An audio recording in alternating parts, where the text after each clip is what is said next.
सब मिलकर ढूंढ लेंगे, ठीक है?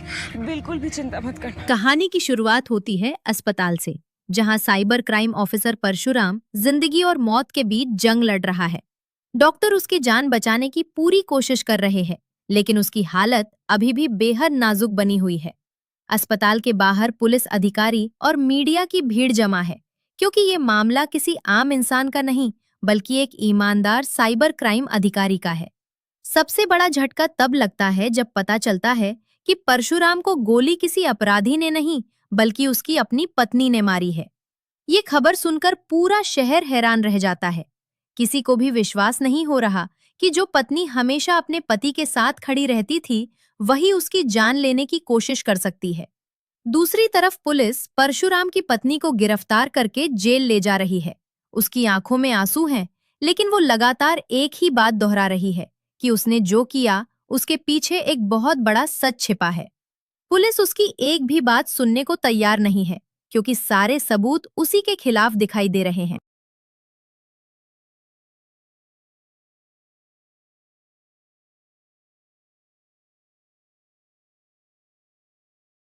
इस बीच परशुराम का छोटा बेटा अस्पताल के बाहर बैठा रो रहा है। उसे समझ नहीं आ रहा कि उसके पापा अस्पताल में क्यों हैं और उसकी माँ को पुलिस क्यों ले गई। परिवार का ये दर्द देखकर हर किसी की आंखें नम हो जाती हैं।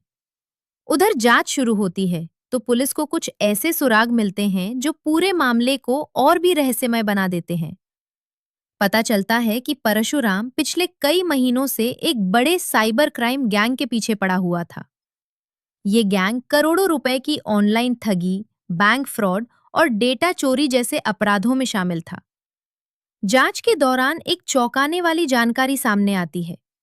जिस दिन परशुराम को गोली लगी, उसी दिन उसने अपने विभाग को बताया था कि वो इस गैंग के मास्टरमाइंड तक पहुंच चुका है।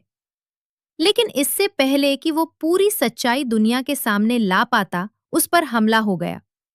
अब सवाल ये उठता है कि क्या परशुराम की पत्नी ने सच में गोली चलाई थी, या फिर वो किसी बड़ी साजिश का हिस्सा बन गई? क्या किसी ने उसे मजबूर किया था, या फिर असली अपराधी अभी भी खुला घूम रहा है? अस्पताल में अचानक परशुराम को कुछ समय के लिए होश आता है। डॉक्टर तुरंत पुलिस को बुलाते हैं। सभी को उम्मीद होती है कि अब सच्चाई सामने आ जाएगी, लेकिन होश में आते ही परशुराम केवल एक नाम लेता है और फिर बेहोश हो जाता है। वो नाम सुनकर पुलिस अधिकारी भी हैरान रह जाते हैं, क्योंकि वो नाम इस पूरे केस को एक नया मोड़ दे सकता है। दूसरी तरफ जेल में बैठी उसकी पत्नी अपने बेटे की तस्वीर देखकर रो रही है। वो सोच रही है कि आखिर कब वो दिन आएगा जब दुनिया उसके सच पर विश्वास करेगी। लेकिन अभी उसके सामने लंबी कानूनी लड़ाई है और हर कोई उसे अपराधी मान चुका है। अब कहानी एक ऐसे मोड़ पर पहुंच चुकी है जहां हर किरदार शक के घेरे में है। क्या परशुराम बच जाएगा? क्या उसकी पत्नी बेगुनाह साबित होगी? क्या साइबर क्राइम गैंग का असली मास्टरमाइंड पकड़ा जाएगा? और आखिर वो कौन सा राज है जो इस पूरे मामले के पीछे छिपा हुआ है? इन सभी सवालों के जवाब जानने के लिए देखते रहिए मिस्टर एंड मिसेस परशुराम का अगला